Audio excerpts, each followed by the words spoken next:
मृत्युंजय ने अपने भाई के पास कॉल करता है और कहता है, भाई भाई मैं बहुत परेशान हूँ। पूछा तुम बताओ क्या बात है। तो कहता है, एक लड़की रहती थी, उसके साथ एक लड़की रहती थी, काम करती थी और उसे वो बहुत परेशान करती थी, साथ में ब्लैकमेल भी करती थी। उसने उस लड़की मृत्युंजय से उस लड़की ने 7 लाख रुपए भी ले चुकी थी और एक चैन सोने का था उसको भी ले चुकी थी। इसी बात से वो बहुत परेशान थी। जब ये बात उसकी फैमिली वालों को पता चलती है, उस पर बहुत गुस्सा करते हैं। कहते हैं, तुम जब उसको इशारा दे दोगे तो हम लोग खाएंगे क्या। इसी बात से उसको डांटते थे और उसे बोलते थे कि आखिर हम लोग खाए पिएंगे क्या जब उसी को सारा दे दोगे। नमस्कार, प्रणाम, मेरा नाम चांदनी यादव है और मैं आप लोग को 4251 में 3 मंजिला का मकान है।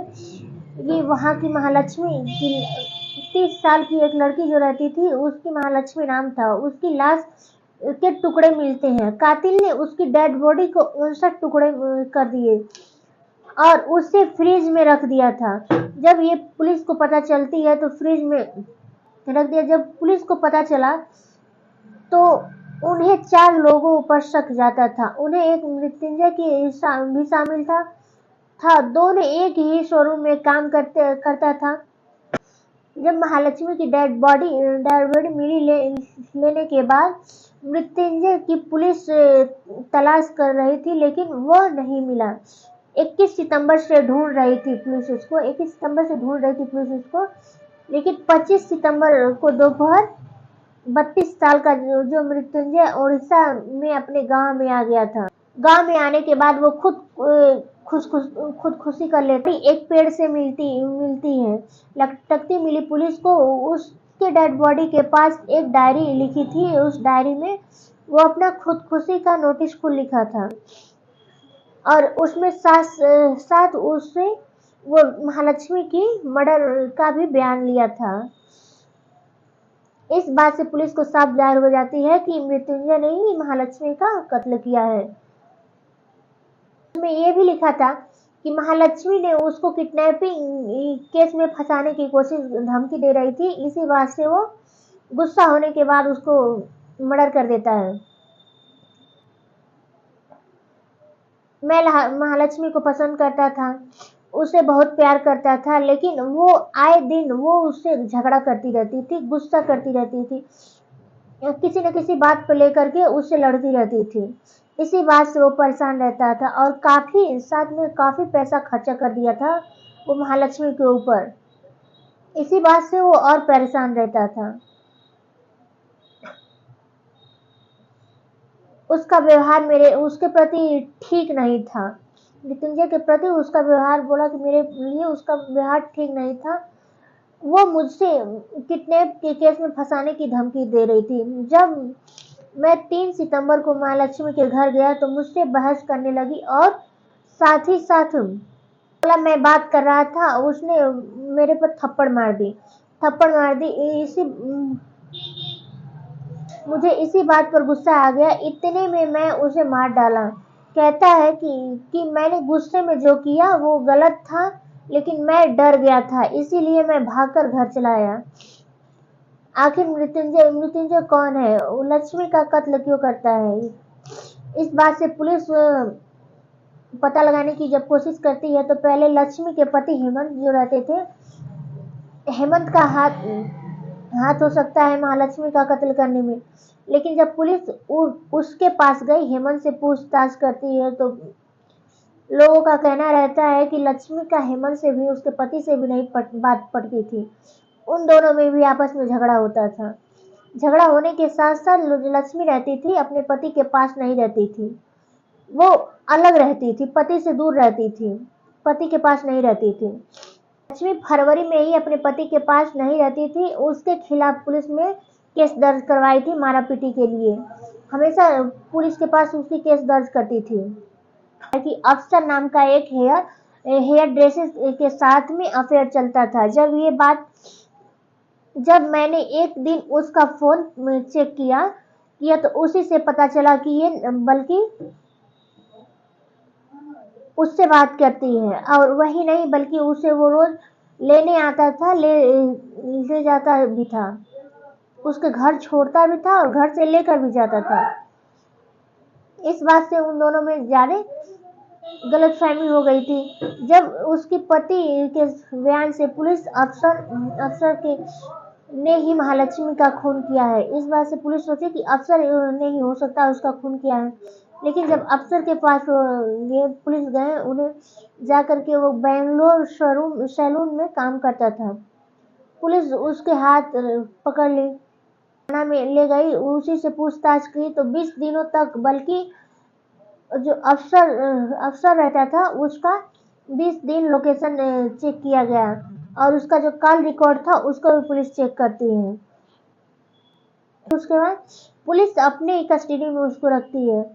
जब लक्ष्मी के घर का सीसीटीवी कैमरा चेक किया गया तो उसमें 2 सितंबर को 2 लड़के बाइक से उतरते हैं और उतर के उसके लक्ष्मी के घर की तरफ जाते हैं, तो सीसीटीवी में उन लोगों का फोटो साफ नहीं आ रहा था। पुलिस को यह पता चल जाता है वहां से कि लक्ष्मी का ये दोनों नहीं कत्ल किए, बल्कि तीसरा कोई और है। तीसरे का पता कर रही थी पुलिस के पास, तो उतना वो सबूत तो इकट्ठे नहीं थे। उसमें जो सीसीटीवी था उससे उन्हें कुछ पता नहीं डिटेल चल रहा था, उन लोग का फेस नहीं दिख रहा था। और जब इस बात से पुलिस को ये पता लगा, तो बल्कि पुलिस जो लक्ष्मी रहती है उसके घर वाले से, परिवार से पूछा जाता है, तो उसका जो भाई रहता है तो वही बताता है कि मुझे 3 लोगों पर शक रहता है। एक लक्ष्मी जहाँ काम करती थी मैनेजर, और एक उसका दोस्त, और एक थे वहां पर ऑफिस कॉलिंग करके थे। इन्हीं तीनों पर बताया तो शक बताता है। जब पुलिस उस मैनेजर के पास जाती है तो मैनेजर ने उसे दोस्त जो रहते हैं उनसे बताया, तो वहां से पूछने के बाद जो उनके दोस्त रहते हैं, तो वहाँ दोस्त वही मृत्युंजय रहता है, उससे इस बात से पुलिस को जाहिर हो जाती है कि बस कर यही उसका कातिल है। अब पूरा यकीन हो गया था कि मृत्युंजय ही मर्डर किया था। पुलिस मुख्य आरोपी तक पुलिस तक नहीं पहुंच पाई। पुलिस जब मृत्युंजय का लोकेशन पूछा तो उसका पता चलता है वो उड़ीसा का रहने वाला था, लक्ष्मी के साथ ऑफिस में काम करता था।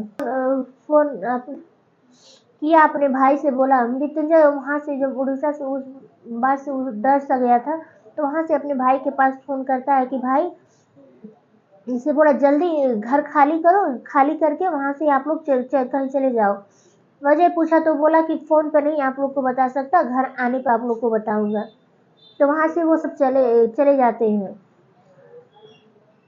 पुलिस ने मृत्युंजय को पकड़ने की लोकेशन जब चेक करती है तो लोकेशन ट्रैक करवाई शुरू में मृत्युंजय की मोबाइल की लोकेशन एक पश्चिम बंगाल में आ रहा था, पश्चिम बंगाल में मिला। फिर फोन कुछ टाइम स्विच ऑफ आने लगा। वहां से फिर पुलिस को कुछ सबूत नहीं मिला था। फिर कुछ देर के बाद जब पुलिस को लोकेशन देखा गया तो उड़ीसा का बता रहा था। उड़ीसा पुलिस ने मृत्युंजय की खोज कर रही थी, तो 25 सितंबर को पता चला वो है एक पेड़ से लटकते मिलती है। वहां पर वो उसके लटकता मिलता है, उसके घर से करीब 3 किलोमीटर दूर रहता है। जहाँ वो खुदकुशी किया रहता है वहां से 3 किलोमीटर दूर घर से जाकर के करता है खुदकुशी। वो बताया जाता है कि वो 24 सितंबर को अपने घर आया था। माँ से बोला 10 बजे रात। माँ से बोला, माँ मुझे चाय एक कप बना दो। चाय बनाने के बाद चाय पिया, खाना खाया, खाना खाने के बाद वो 4 बजे रात को ही निकल गया घर से। उसकी माँ बता रही थी बहुत परेशान था, और 2 साल से वो घर नहीं आता था, वो बाहर ही रहता था, और आया तो 10 बजे रात को आया।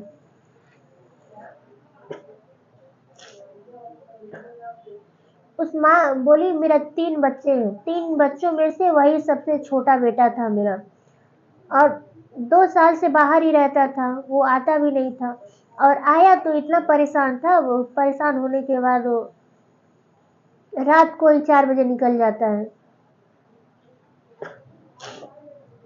और साथ में लैपटॉप, अंगूठी और चेन ये भी लेकर जाता है। जाने के बाद 10 से 12 दिन बाद बहरामपुर हॉस्टल में रुका था। तभी उसने बताया कि मैं बहुत परेशान हूँ, डर है कि मैं कोई एक बहुत क्राइम न कर लूँ। जा ही रहा था तब महालक्ष्मी जो रहती है वहां से आती है, उसकी बाइक रोक देती है। बाइक रोकने के बाद उसको किडनैप की बात कह करके उसकी इतनी पिटाई करवा देती हैं कि वो वहाँ आस-पास के जो लोग भी रहते हैं वो भी पिटाई करते हैं। बहुत सारे लोग मारते हैं। मारने के बाद उसको पुलिस के हवाले कर दिया जाता है। पुलिस को कैसे तैसे करके 1000 रुपया देता है। वहां से देने के बाद तब उसको पुलिस छोड़ देती है।